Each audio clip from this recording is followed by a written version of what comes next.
अस्सलाम वालेकुम रहमतुल्लाह। इकबाल से किसी ने पूछा कि जिंदगी क्या है, तो उन्होंने कहा, जिंदगी शेर पढ़ा है कि जिंदगी क्या है, ज़हूर अनासर में तरतीब। जिंदगी क्या है, जवाब देते हैं ज़हूर अनासर में तरतीब।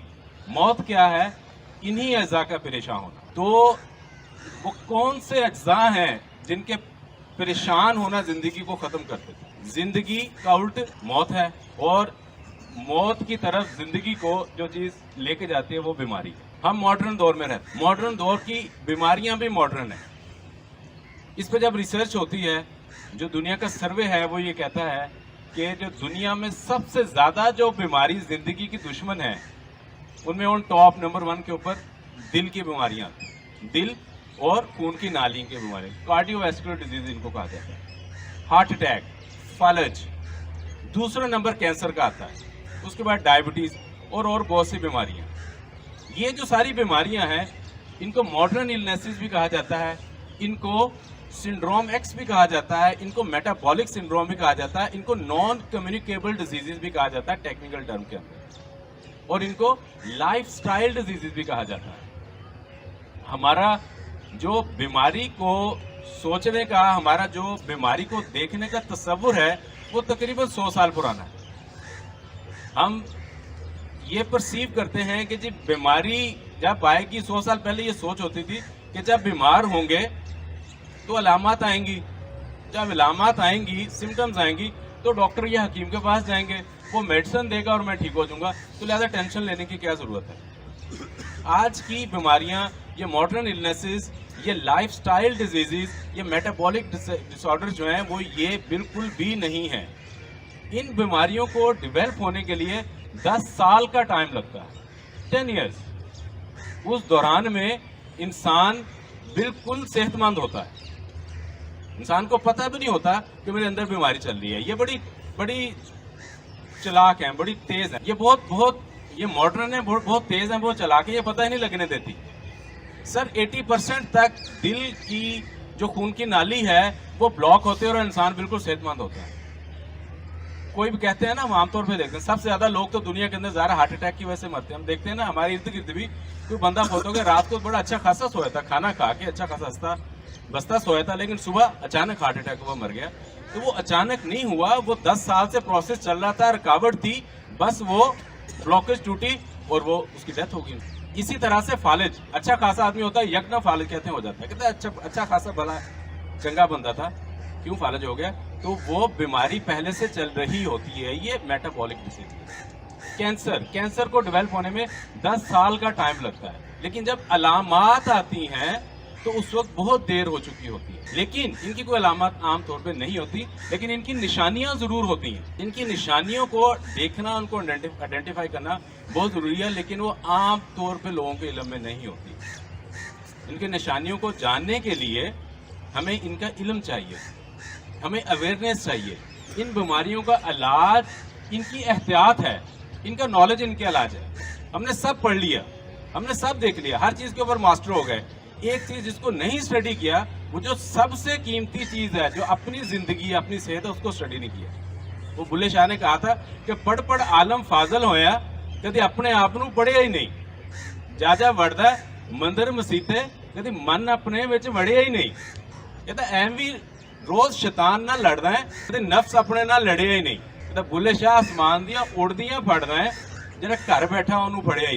तो सब सीख लिया, सब जान लिया, बिजनेसेस भी कर लिए, साइंटिस्ट भी बन गए, लेकिन ये जो सबसे कीमती चीज, जो अपनी जिंदगी है, अपनी जान है, अपनी सेहत है, इसको नहीं जाना, इसकी परवाह नहीं की। ये हमारी प्रायोरिटीज में लीस्ट प्रायोरिटी के ऊपर आ गया। अनफॉर्चुनेटली हम आपको बताएंगे जी, हम आपको एजुकेट करेंगे, हम बताएंगे वो कौन से अनासर हैं जिनकी परेशानी जिंदगी को मुतासर करती है, वो अपने आप को किस तरह से पढ़ना है और इस मॉडर्न दौर के साथ चलना है। इन बीमारियों से, इन जानलेवा बीमारियों से हमने बचना है। इसके अंदर 3 चीजें बड़ी इंपॉर्टेंट होती हैं जब हम इन डिजीजेस को डिस्कस करते हैं। उसको कहते हैं what, why and how. What से मुराद है कि जिस बीमारी को हम डिस्कस कर रहे हैं, ये बीमारी असल में क्या है।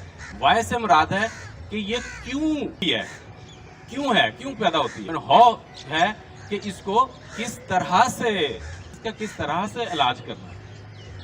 तो कैंसर के मुताबिक लास्ट टाइम जो हमने व्हाट के ऊपर बात की थी, हमने कोशिश की थी आपको कम्युनिकेट करने की कि कैंसर असल में क्या होता है, हमने मुख्तसर में अगर उसको रिवैम्प करूं तो कैंसर जिस्म के अंदर एबनॉर्मल सेल्स की अनकंट्रोल्ड ग्रोथ होती है और वो इतने ज़्यादा बॉडी में पैदा होने शुरू हो जाते हैं और हमारा जिस्म, हमारा इम्यून सिस्टम उनको बॉडी से रिमूव नहीं कर पा रहा होता और वो एक गिल्टी की आमतौर पर शक्ल इख्तियार कर लेते हैं। इस चीज़ को कैंसर कहा जाता है।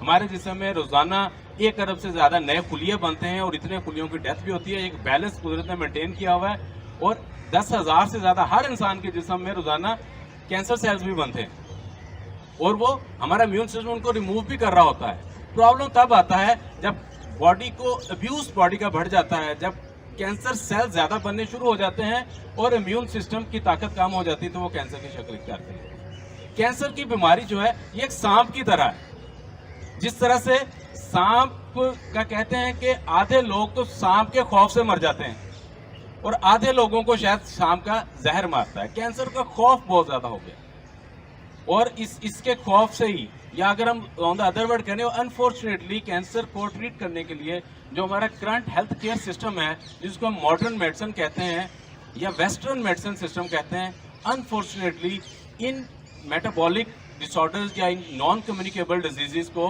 वो हैंडल करने में बिल्कुल नाकाम है। और ख़ास तौर पे कैंसर की बात करें, कैंसर का जो इलाज है वो कहते हैं कि आधे लोग कैंसर के इलाज के दौरान उसके इलाज की वजह से मर जाते हैं अनफॉर्चुनेटली, और आधे लोगों को उस इलाज की वजह से जो बॉडी का इम्यून सिस्टम और बॉडी की जो हेल्थ मुतासर हुई होती है, उसके बाद 3, 4, 5 साल के बाद फिर वो कैंसर आ जाता है और बॉडी में ताकत नहीं होती उसके साथ फाइट करने की और उसकी वजह से मर जाता है।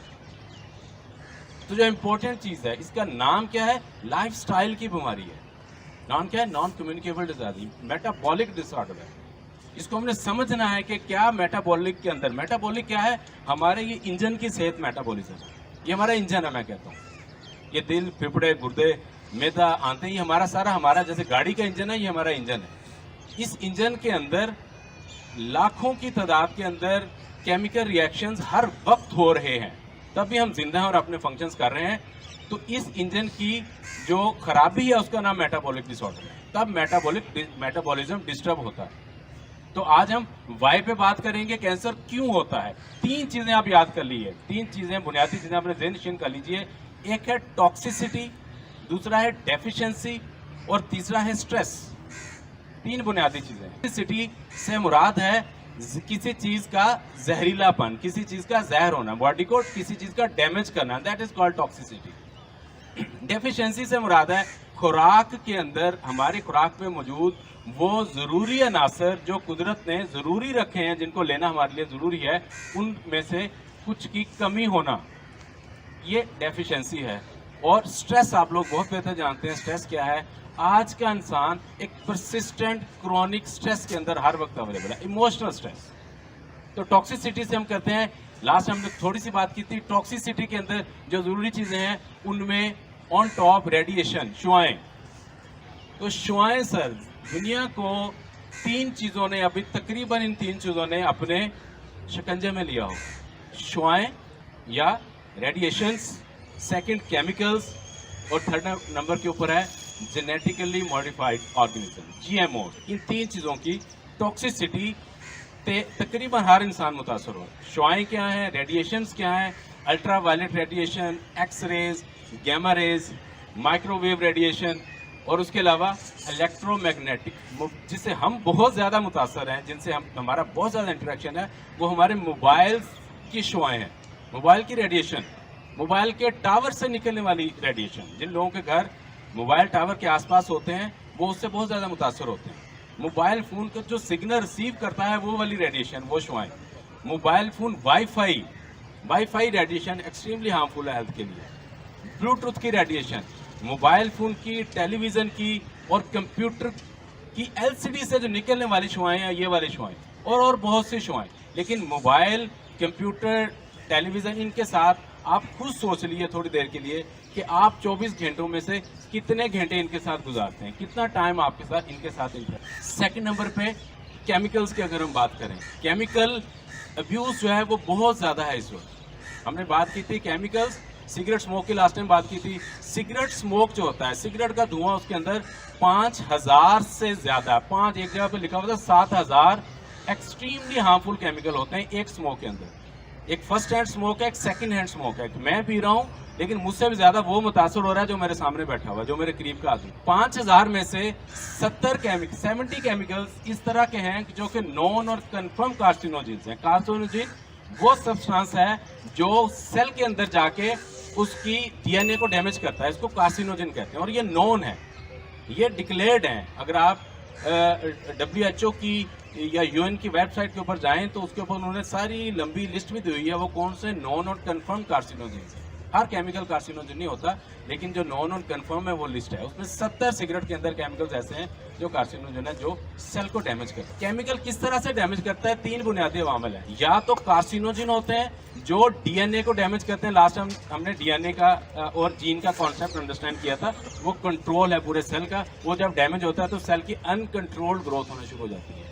या केमिकल कार्सिनोजन होते हैं, या केमिकल हार्मोन डिसरप्टिव्स होते हैं। हमारा पूरा निजाम हार्मोन से चल रहा है। केमिकल, तकरीबन मेजॉरिटी केमिकल जो हमारे आमतौर पर इस्तेमाल के अंदर हैं, ये हार्मोन के बैलेंस को लाजमी खराब करते हैं। और या केमिकल ऑक्सीडेटिव स्ट्रेस करते हैं, जंग लगने का अमल करते हैं। जंग किसी भी, आप देखें लोहे को जंग लगता है ना, एक सेब को अगर आप काट के थोड़ी देर रखते हैं तो वो काला हो जाता है, ये ऑक्सीडेशन है। अगर आप आलूओं को काट के रख देते हैं वो काले हो जाते हैं, ये ऑक्सीडेशन होती है। ये एक अमल है, लोहे में जंग लगने का भी यही अमल है, हमारे अंदर भी यही अमल होता है जब केमिकल मुसलसल हमारी बॉडी का केमिकल से इंटरेक्ट, इसको ऑक्सीडेटिव स्ट्रेस कहते हैं। तो इन 3 तरीकों से केमिकल हमें डैमेज कर रहा होता है मुसलसल। ये याद रखें, जो अवामल मैं आपको बताऊंगा, ऐसा नहीं है कि ये किसी बंदे का उससे इंटरेक्शन हुआ और खुदा ना खास्ता उसको अगले दिन कैंसर हो जाएगा। इनका मुसलसल, इनके साथ हमारी बॉडी का जो इंटरेक्शन है वो मुसलसल 8-10 साल के टाइम के अंदर जाके वो थोड़ा थोड़ा करके स्लो पॉइजन की तरह बॉडी को डैमेज कर रहा होता है, और अल्टीमेटली कुछ लोगों में खुदा ना खास्ता वो कैंसर की सूरत में सामने आता है। तो सिगरेट स्मोक हमने बात की। उसके बाद इंडस्ट्रियल इन्फ्लुएंस हैं, इंडस्ट्री का धुआं, इंडस्ट्री से निकलने वाला वेस्ट, लिक्विड वेस्ट या सॉलिड वेस्ट, हाईली कार्सिनोजन है। इंडस्ट्री के धुएं के अंदर, फैक्ट्री कारखाने के धुएं के अंदर बेतहाशा कार्सिनोजन होते हैं। आप लाहौर की मिसाल लीजिए, मैं कहता हूँ लाहौर एक वैली की तरह है। हम जैसे वैली नीचे वो आबादी होती है और ऊपर इर्द गिर्द पहाड़ होते हैं, हम ये ऐसी आबादी है जिसके इर्द गिर्द इंडस्ट्रीज के पहाड़ हैं।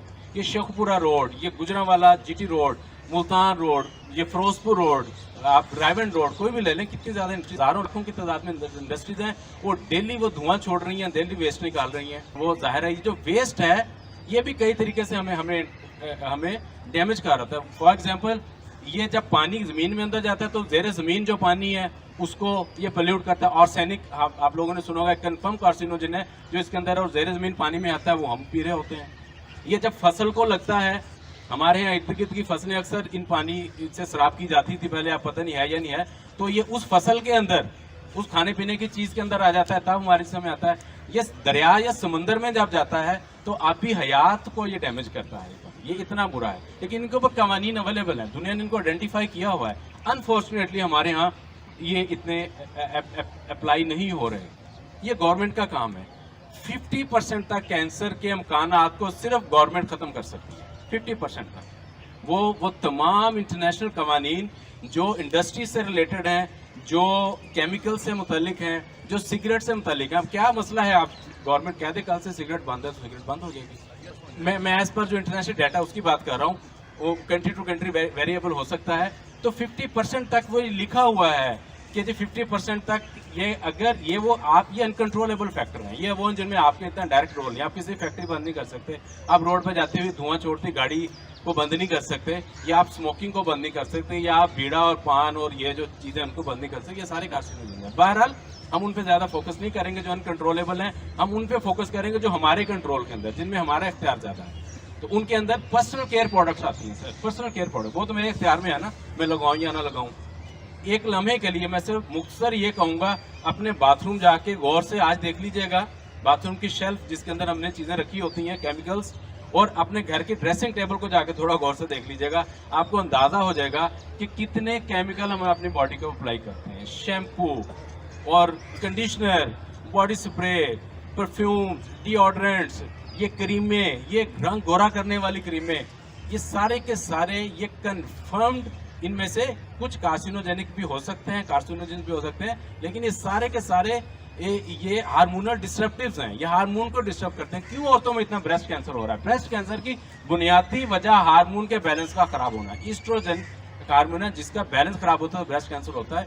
और ये सारे के सारे जो है ना हार्मोन डिस्ट्रप्टिव्स, ये बॉडी में ईस्ट्रोजन की जो कॉन्सेंट्रेशन, जो क्वांटिटी है, उसको बहुत ज्यादा बढ़ा देते हैं। तो पर्सनल केयर प्रोडक्ट्स हो गई। उसके बाद क्या है जी? Food additives. हम जो खाना रेडीमेड केमिकल इंड्यूस खाना खाते हैं, इसके अंदर कुछ एडिटिव्स ऐसे हैं जो कि नॉन और कंफर्म कार्सिनोजन है, लेकिन अनफॉर्चुनेटली यूज हो रहे हैं। मिसाल के तौर के ऊपर उसको जो रंग किया गया, फूड डाई, उसके टेस्ट एनहांसर, जो टेस्ट पैदा किया गया उसके अंदर, उसका जो स्टेबलाइजर्स हैं, उनके जो प्रिजर्वेटिव्स हैं और बहुत से केमिकल्स जो इनमें इस्तेमाल हो रहे हैं, वो हमारे अंदर जा रहे हैं। लिस्ट बहुत लंबी है, ज़ाहिर है हमारे पास इतना टाइम नहीं वो कर सकूं, लेकिन फूड एडिटिव एक खाने के अंदर एटलीस्ट 10, 15, 20 केमिकल्स हमारे अंदर जा रहे होते हैं। चाहे हम कोल्ड ड्रिंक की बोतल पी रहे हैं, या हम डब्बे का जूस पी रहे हैं, या बाजार से लिया हुआ दही खा रहे हैं, या बच्चों की टॉफ़ी है, या वट एवर कोई भी चीज़ आप लगा लीजिए, या पिज़्ज़ा है या बर्गर है, जो जितनी भी चीज़ें बाजार के बिस्किट हैं, ये सारे के सारे इनके अंदर फूड एडिटिव्स होते हैं। और ये ऑक्सीडेटिव स्ट्रेस करते हैं, ये हार्मोन को डिस्टर्ब करते हैं, ये इवन इनमें से कि कार्सिनोजन भी हो सकते हैं। खासतौर पर जो डाइज और कलर्स होते हैं, वो तो उनमें बहुत कार्सिनोजन होते हैं। फूड एडिटिव्स के अलावा हम बात करें तो मेडिसिन जो हैं, they are also chemical. Medicine का इस्तेमाल आप देख लें, अगर मुसलसल परसिस्टेंट बहुत लंबे के लिए मेडिसिन का इस्तेमाल किया जाए, तो बहुत सी मेडिसिन ऐसी हैं जो लोग 10-10 साल से इस्तेमाल कर रहे थे, 20-20 साल से, 30-30 साल से मार्केट में चल रही थी, अब जाके पता चला ये तो कैंसर कॉजिंग है। तो मेडिसिन से बचना है, मेडिसिन का इस्तेमाल कोशिश करनी है हमें जिंदा रहने के लिए मेडिसिन का सहारा ना इस्तेमाल करना। कभी कभार हो गया, डॉक्टर ने रिकमेंड कर रही 1-2 दिन के लिए यूज करनी पड़ेगी, बहुत ज्यादा अनअवॉइडेबल है तो यूज कर सकते हैं। मेडिसिन भी केमिकल और जाके बॉडी को डिस्टर्ब कर। उसके बाद पेस्टिसाइड्स एंड हर्बिसाइड्स। आपको अंदाजा भी नहीं है इस बात का कि जो खाना हम खा रहे हैं, जो फ्रूट और सब्जियां हम खा रहे हैं, इनके ऊपर कितनी ज्यादा पेस्टिसाइड्स की गई। डीडीटी के नाम से एक पेस्टिसाइड थी जो कि पूरी दुनिया में बैन हो गई, जो कंफर्म कार्सिनोजन है, अनफॉर्चुनेटली हमारे यहाँ इस्तेमाल हो रही है। ये टेल्कम पाउडर मैंने लास्ट टाइम भी जिक्र किया था, कंफर्म कार्सिनोजन है हमारे यहाँ। अभी भी बहुत सी पर्सनल केयर प्रोडक्ट्स के अंदर वो इस्तेमाल हो रहा है। पेस्टिसाइड्स के अंदर राउंड अप के नाम से एक हर्बिसाइड है, पूरी दुनिया में सबसे ज्यादा इस्तेमाल होने वाला केमिकल है। आप जरा रिसर्च करके देखें कि एग्रीकल्चर के बंदे से पाकिस्तान में कितने लाखों टन वो इस्तेमाल हो रहा है, और वो हर उस वेजिटेबल के ऊपर और फ्रूट के ऊपर उनको स्प्रे किया जाता है, वो उनमें रहता है और वो इंसान को डैमेज करता है। तो पेस्टिसाइड्स एंड हर्बिसाइड्स का अनफॉर्चुनेटली बहुत ज़्यादा इस्तेमाल है। उसके अंदर हमारा क्या रोल हो सकता है? गवर्नमेंट का रोल ज़्यादा, वो इनको कंट्रोल कर, इनको ख़त्म करे। 1960 या 65 में या कब फर्स्ट टाइम पाकिस्तान में पेस्टिसाइड आई थी, उसके बगैर उसके अलावा तो वो ऑर्गेनिक तरीकों से ही ये सारी की सारी कल्टीवेशन और सारी एग्रीकल्चर हो रही थी। ऑर्गेनिक खाना ढूंढने की कोशिश करें, ऑर्गेनिक नेचुरल देसी खुराक खाने की कोशिश। हम गवर्नमेंट बंद कर सकती है, हम ये कर सकते हैं, हम उससे अवॉइड कर लें। तो पेस्टिसाइड्स, और उसके अलावा मैंने एक और इम्पोर्टेंट बात याद की, तो वो जेनेटिकली मॉडिफाइड ऑर्गेनिजम्स। हमारे जिनसे बहुत से लोगों ने शायद इसका नाम भी पहले कभी ना सुना, GMO जिनको कहते हैं।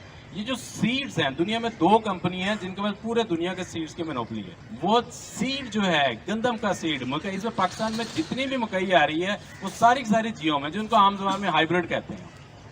वो सारी GMO है। उन्होंने उसका सीड का जीन चेंज कर दिया, किसी और वायरस का जीन उठा के इसके जीन के अंदर डाल दिया। वो ह्यूमन के साथ या किसी भी जानदार के साथ कंपेटिबल नहीं है। They are known and confirm carcinogen. BT cotton एक पाकिस्तान में भी लगती है, कॉटन का एक सीड इस तरह का है, ये खीरे, ये टमाटर, और उनमें बहुत सारे सीड्स ऐसे हैं जो कि GMO सीड्स हैं। आप और हम ये कर सकते हैं, हम इस पर थोड़ी सी % रिसर्च करें, हम पता करें कि जो कौन से सीड्स, उसकी क्या शक्ल है, जो जेनेटिकली मॉडिफाइड वाले सीड से चीज़ बनी है। GMO सीड से बनी हुई फ्रूट को, सब्जी को या किसी भी अनाज को अवॉइड करना इंतहाई ज़रूरी है। तो ये वो टॉक्सिन्स हो गए जिसकी मैंने जिक्र किया, ये वो टॉक्सिसिटी है जो इंसान को मुसलसल कर रही होती है अनकंट्रोलेबल या इनम्यूनिकेबल डिजीजेस की तरफ इंसान को लेकर जा रही है। मेटाबॉलिक डिसऑर्डर जो कर रही है, मोटापा आप देख लें कि सेकंड जो ब्रॉड पॉइंट में हमारा पॉइंट था वो था डेफिशिएंसी। बहुत से जरूरी खुराक के अनासर हैं जिनको एसेंशियल न्यूट्रिएंट्स कहा जाता है, जो जिंदा रहने के लिए जरूरी हैं। हर चीज जिंदा रहने के लिए जरूरी नहीं है, चीनी जिंदा रहने के लिए जरूरत नहीं है, गंदम भी का जो कार्बोहाइड्रेट है वो एसेंशियल न्यूट्रिएंट नहीं है।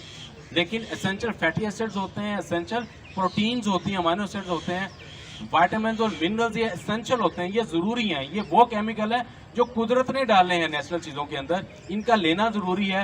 इनकी कमी भी बीमारी की तरफ लेके जाती है और बहुत से ऐसे हैं जिनकी कमी इवन कैंसर कॉज करती है। विटामिन ई की डेफिशिएंसी, विटामिन ए की डेफिशिएंसी, विटामिन डी की डेफिशिएंसी, सेलेनियम एक न्यूट्रिएंट है उसकी डेफिशिएंसी, जिंक एक मिनरल है उसकी डेफिशिएंसी। तो ये वो है जो नॉन है, कन्फर्म अगर हमारी खुराक में नहीं है, ये प्रोसेस्ड खाने, ये जेनेटिकली मॉडिफाइड खाने, ये खाने से इनके अंदर से ये केमिकल निकल गए हैं। ये कुदरत के एसेंशियल न्यूट्रिएंट्स, कुदरत के डाले हुए केमिकल में से निकल गए हैं। इसलिए विटामिन डी का टेस्ट करवा लें, तकरीबन हर बंदा विटामिन डी के अंदर आपको कमी का शिकार नजर आए। तो इसमें इंशाल्लाह किसी और दिन में इन डेफिशिएंसीज के ऊपर डिटेल में बात करेंगे। और लास्ट पॉइंट जो हमने है वो डेफिशिएंसी के अलावा स्ट्रेस का पॉइंट है। स्ट्रेस, मुसलसल स्ट्रेस इंसान को डैमेज कर रहा है। हमने पूरी डिटेल के अंदर लास्ट ईयर स्ट्रेस के ऊपर बात भी की थी। इंशाल्लाह किस टाइम में पूरा स्ट्रेस पे बात करने के नेक्स्ट में इंशाल्लाह ताला नेक्स्ट जो हमारी सिटिंग होगी, हमने व्हाट डिस्कस कर लिया, आज हमने व्हाई डिस्कस कर लिया, कैंसर क्यों होता है। और अब तीसरा जो पॉइंट हमारा आखिरी वो है हाउ, हमने कैंसर से किस तरह से बचना है, कैंसर से कैसे हमने अवॉइड करना है। इंशाल्लाह ताला नेक्स्ट टॉक के अंदर वो तमाम, ये बिल्कुल मुमकिन है, मायूसी की घबराने की बात बिल्कुल भी नहीं है। सिर्फ इसको समझना है, इनको अंडरस्टैंड करना है और एक नेचुरल बैलेंस्ड लाइफस्टाइल की तरफ जाना है। तो इंशाल्लाह कैंसर हमारा कुछ नहीं बिगाड़ सकता। याद रखिए, we are design to live and survive on this planet. ये जमीन, पूरा जमीन जो है, पूरा अर्थ जो है, ये हमारे लिए बनाई गई है, हम इस पे एलियन नहीं है। अल्लाह ताला ने वो तमाम हमें सिस्टम दिए हैं, वो तमाम निज़ाम दिया है। अगेन लर्न करने की और एजुकेशन की जरूरत है। वो तमाम सिस्टम अवेलेबल हैं जिनसे हम तमाम खतरा से हम इंशाअल्लाह बच सकते हैं। आपका बहुत शुक्रिया जी। आपका